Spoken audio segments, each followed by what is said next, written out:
Nine बोज़ार वॾा वेझो तालके कोडीजीअ जे UC Talpur वॾा में भी बरसात तबाही आणे छॾी आहे। मुख़्तलिफ़ ॻोठ पाणी हेठि अची विया आहिनि। उन हवाले सां ॾिसूं था ज़मीर अंसारी जी ही रिपोर्ट। बोज़ार वॾा भरिसां कमिश्नर सखर गुलाम मुस्तफ़ा फुल जो ॻोठ एमएनए डॉक्टर नफ़ीसा शाह जीलानी मंज़ूर हुसैन वसाण ऐं एमपीए मुनवर अली वसाण जे तक यूसी टालपुर वॾा में ॿोॾि तबाही मचाए छॾी आहे। रहवासी लॾ प्लान करण ते मजबूर। केतिरनि ई ॻोठनि घरनि में 5 खां 6 फुट पाणी बीठल।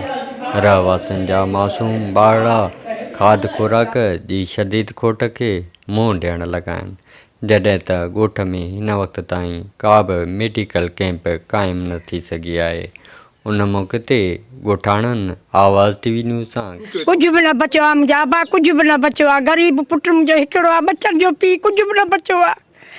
न असांजा माल न का ॻाल्हि सॼा तबाह थी विया आहिनि। छा कयूं बाबा, काॾे वञूं?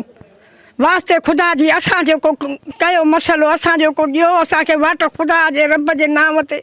असांजो चौपायो माल तबाह थी वियो, असांजा बच्चा दरपदर थी विया, असांजा झुगा किरी पिया, असां वटि टेंट न आहे, असां वटि राशन न आहे, असांजे खाइण जे लाइ बचनि वटि कुझु न आहे। हिते माण्हू बेयारो मददगार वेठा आहिनि। सॼो पाणी जेको मथां खां अचे थो पियो, इहो सॼो असांजे ॻोठनि खे ॿोड़ींदो, घरनि खे ड्राईंदो, इहो अॻिते वञे थो पियो।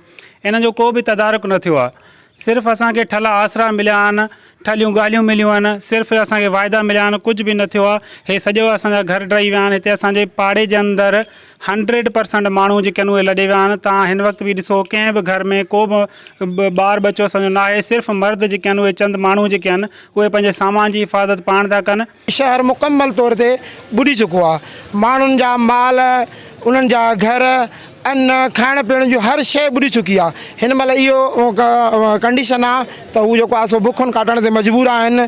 जस आहे कमिश्नर सखर गुलाम मुस्तफ़ा फुल साहब खे, जंहिं कल्ह खां वठी त राशन विरहाइणु शुरू कयो आहे। जॾहिं त तालके कोट ॾिजी यूसी टालपुर वॾा जा मुतासिरीन लाइ न चूंडियल नुमाइंदनि तोड़े समाजी तंज़ीमनि हिन वक़्त ताईं को बि ॿूटो ॿारे न सघियूं आहिनि। रहवासी शदीद मुश्किलातुनि खे मुंहुं ॾियण ते मजबूर बणियल आहिनि। रहवासियुनि पारां पाकिस्तान जे आला इदारनि खे अपील कई आहे त असांजी वसार मदद कई वञे। कैमरामैन जमील अहमद अंसारी सां गॾु ज़मीर अंसारी, आवाज़ टीवी।